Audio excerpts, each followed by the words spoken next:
নমস্কাৰ আৰু এটা ভিডিঅ' লৈ আপোনালোকৰ ওচৰলৈ আহিছোঁ আৰু এই ভিডিঅ'টোত 2026 চনৰ বিধানসভাৰ ইলেকশ্যনত এজন ছেকেণ্ড পুলিং অফিচাৰৰ কি কি দায়িত্ব হ'ব পাৰে মই সেইখিনি থুলমূলকৈ প্ৰকাশ কৰিব বিচাৰিছোঁ নিজৰ অভিজ্ঞতাৰ ফালৰ পৰা। এতিয়া প্ৰথম কথা হ'ল যে P-1 ডে পুলিং ডে'ৰ আগদিনাখন ছেকেণ্ড পুলিং অফিচাৰৰ বহুত দায়িত্ব থাকে আৰু আচলতে গোটেই ইলেকশ্যন প্ৰক্ৰিয়াটোত ছেকেণ্ড পুলিং অফিচাৰজনৰ ওপৰতে বহুতখিনি নিৰ্ভৰ কৰে। তেওঁ যদি ফাষ্ট হয়, তেওঁ যদি স্মাৰ্ট হয়, তেওঁ যদি টেঙৰ হয়, এফিচিয়েণ্ট হয়, তেনেহ'লে আপোনালোকৰ ভোটিং প্ৰক্ৰিয়াটো সুকলমে চলি থাকিব আৰু নহ'লে আপোনালোকৰ অসুবিধাৰ সৃষ্টি হ'ব। গতিকে ছেকেণ্ড পুলিং অফিচাৰৰ দায়িত্ব আটাইতকৈ বেছি হয় যিদিনাখন পুল ডে হয় পুল ডে দিনাখন। তো তাৰ আগদিনাখন আচলতে ছেকেণ্ড পুলিং অফিচাৰ এজনে প্ৰিপেৰেশ্যন চলাব লাগে। প্ৰিপেৰেশ্যন মানে কি? প্ৰথম কথা আপুনি 3টা মেইন বস্তুৰ দায়িত্বত থাকিব। এটা হৈছে ইণ্ডিবুলিং অমোচনীয় চিয়াহী, 2 নম্বৰটো হৈছে ৰেজিষ্টাৰ অফ ভোটাৰ্ছ 17A, যিখন আমি 17A বুলি কওঁ। এখন যদিও ফৰ্ম বুলি কয় আচলতে এখন ৰেজিষ্টাৰ হয়, ৰোলিং ৰেজিষ্টাৰ, আৰু শেষত থাকিব আপোনাৰ ভোটাৰ শ্লিপ। গতিকে পুল ডে'ৰ আগদিনাখন প্ৰথম কথা যিটো ইণ্ডিবুলিং আছে সেইটো যাতে পুল ডে'ৰ দিনাখন পৰি নাযায়, সাধাৰণতে পৰি যায়, চিয়াহীও পৰি যায়, বেলেগ কাগজত পৰি যাব পাৰে, ভোটাৰ শ্লিপত পৰি যাব পাৰে। গতিকে যাতে পৰি নাযায়, গতিকে আগদিনাখনেই পুলিং ষ্টেচনত আপোনাক এটা কাপ দিব, সেই কাপত অলপ বালি বা মাটি অলপ লৈ পিছদিনাখন সেই কাপটোত সেই বালিখিনিত বা সেই মাটিখিনিত যাতে ইণ্ডিবুলিঙৰ বটলটো গুজি থৈ দিব পাৰি, সেইটো আপুনি নিজেই আগতে প্ৰিপেয়াৰ কৰি ল'ব লাগিব আগদিনাখন। প্ৰথম কথা সেইটো। যিখন 17A দিব, 17Aখন আপুনি মেটেৰিয়েল যেতিয়া কালেকশ্যন কৰিব প্ৰিজাইডিঙৰ লগত, বা আচলতে সেইখিনি সময়তেই আপুনি গোটেইবোৰ পেজ চাব, পেজবিলাক চিৰিয়েলি আছেনে নাই, কাৰণ মানে আজিকালি প্ৰিণ্ট কৰা থাকে চিৰিয়েল নাম্বাৰবোৰ 1, 2, 3, 4 এনেকৈ।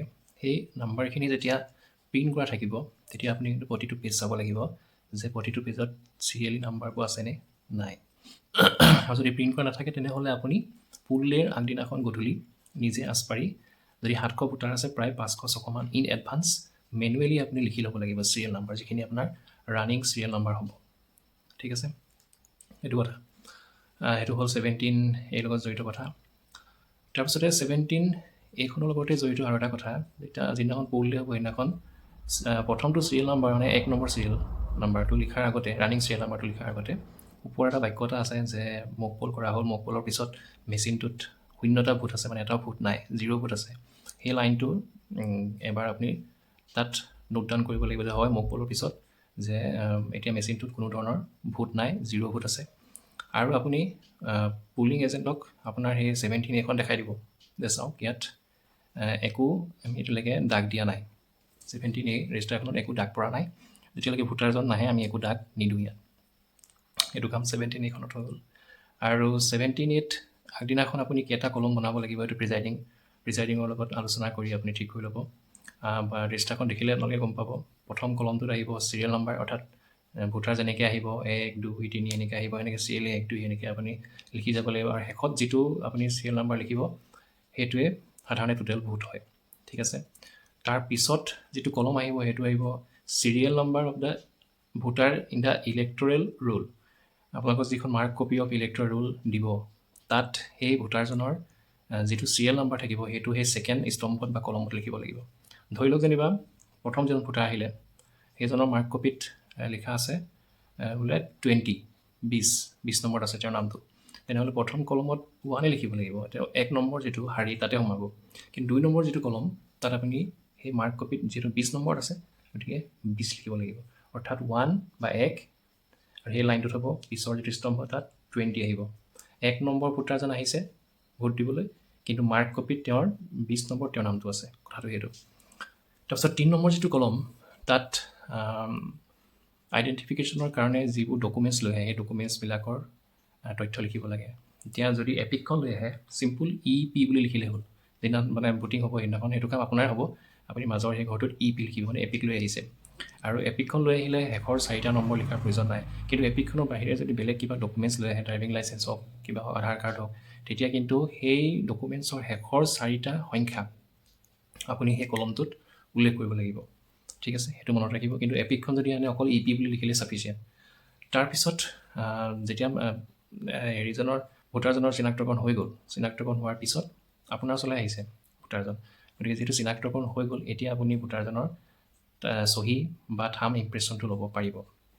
সেইটো সেই ডকুমেণ্টছৰ যিটো কলম আছে তাৰ পিছৰটো কলমত সেই থাম ইমপ্ৰেশ্যনটো ল'ব লাগিব বা ছিগনেচাৰ ল'ব লাগিব। আৰু সেই ছিগনেচাৰ বা থাম ইমপ্ৰেশ্যনত আকৌ কাউণ্টাৰ কৰি আকৌ প্ৰিজাইডিঙে বা আপুনি চহী মাৰিব নালাগে। অকল ভোটাৰজনে তাত থাম ইমপ্ৰেশ্যন বা চহী কৰিলে হ'ল। থাম ইমপ্ৰেশ্যন লওঁতে ভোটাৰজনৰ বাওঁ হাতৰ যিটো বুঢ়া আঙুলি আছে, সেই বুঢ়া আঙুলিহে থাম ইমপ্ৰেশ্যন ল'ব লাগিব। আৰু আপুনি পৰাপক্ষত ভোটাৰজনক ক'ব যে আপোনালোকেতো ইমান দিনে কাগজ পত্ৰই চহীয়ে মাৰি থাকে, তো আজি আপোনালোকক অনুগ্ৰহ কৰিছোঁ আপোনালোকে এবাৰ আপোনালোকৰ চহীটো মাৰি চাওক, থাম ইমপ্ৰেশ্যনটো দি চাওকচোন, এদিনৰ কাৰণে দি চাওক, কেনেকুৱানো লাগে আপোনালোকে চাওক। এনেকুৱা এটা আপুনি অনুগ্ৰহ তেওঁলোকক কৰিব পাৰে। তো এইখিনি কথা মই ক'লোঁ।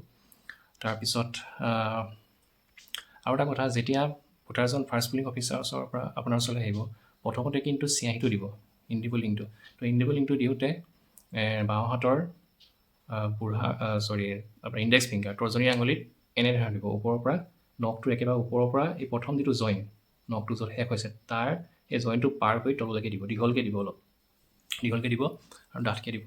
যদি মানুহজনৰ এই তৰ্জনী আঙুলিটো নাই, তেনেহ'লে বাওঁ হাতৰ যিকোনো আঙুলিত আপুনি চিয়াহীটো লগাব পাৰে। যদি মানুহজনৰ বাওঁ হাতত এটাও আঙুলি নাই, তেতিয়া কি কৰিব? তেতিয়া কি কৰিব, সোঁ হাতৰ যিটো তৰ্জনী আঙুলি সেইটোত চিয়াহীটো দিব। যদি সোঁ হাতৰ তৰ্জনী আঙুলিটোত নাই, তেনেহ'লে তৰ্জনী আঙুলিটোৰ পৰা আৰম্ভ কৰি বাকী যিমানবোৰ আঙুলি আছে সেইবিলাকত এটাৰ পিছত এটা আপুনি দি যাব পাৰিব। বোলে এইটো আঙুলি নাই, নেক্সট এইটো আঙুলি, এইটো আঙুলি যদি নাই নেক্সট এইটো, এইটো যদি নাই নেক্সট এইটো, এনেকৈ। যদি বাওঁ হাততো আপোনাৰ আঙুলি নাই মানুহজনৰ, ভোটাৰজনৰ সোঁ হাততো আঙুলি নাই, তেনেহ'লে যিটো হাতখন ক'ৰবাত নিশ্চয় কটা হ'ব, তাত য'ত মানুহজনৰ হাতখন শেষ হৈছে তাতে আপুনি ইণ্ডিবল লিংকটো দিব লাগিব। এইখিনি কথা মনত ৰাখিব। কিন্তু ইমান ডাঙৰ এটা বা ইমান দীঘলীয়া এটা প্ৰচেছ নহয়। পৰাপক্ষত সাধাৰণতে সেনেকুৱা মানুহ সাধাৰণতে নাহেই ভোট দিবলৈ। যদি আহে তেনেহ'লে আপুনি সেইটো ব্যৱস্থা ল'ব লাগিব। আৰু এনেই চিম্পুল ইন জেনেৰেল আমি বাওঁ হাতৰ যিটো আমাৰ ইণ্ডেক্স ফিংগাৰ আছে, সেই ইণ্ডেক্স ফিংগাৰতে সেই চিয়াহীটো দিব লাগে। তো এইখিনি হৈ গ'ল 17A আৰু চিয়াহীৰ লগত যিখিনি কথা সেইখিনি হৈ গ'ল। তাৰপিছত আহিলে ভোটাৰ শ্লিপ।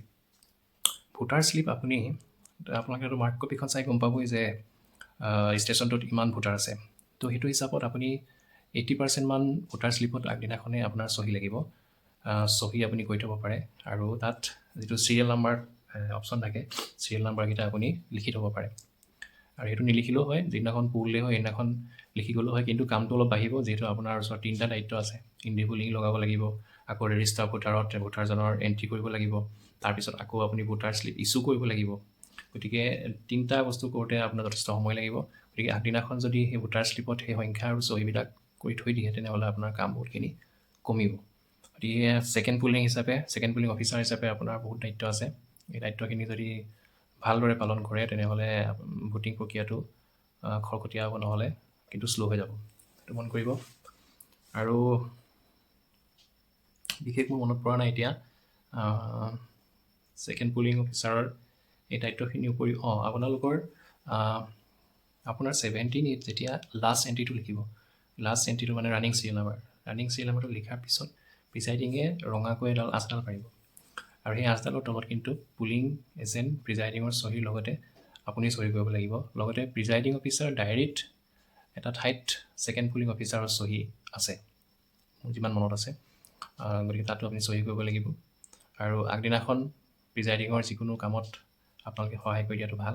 তেতিয়া আপোনালোকৰ সোনকালে কাম শেষ হ'ব, কাগজ পত্ৰৰ কাম শেষ হ'ব, সোনকালে শুবলৈ পাৰিব, ৰেষ্ট পাব, তেতিয়া পিছদিনাখন কাম কৰিও ভাল পাব।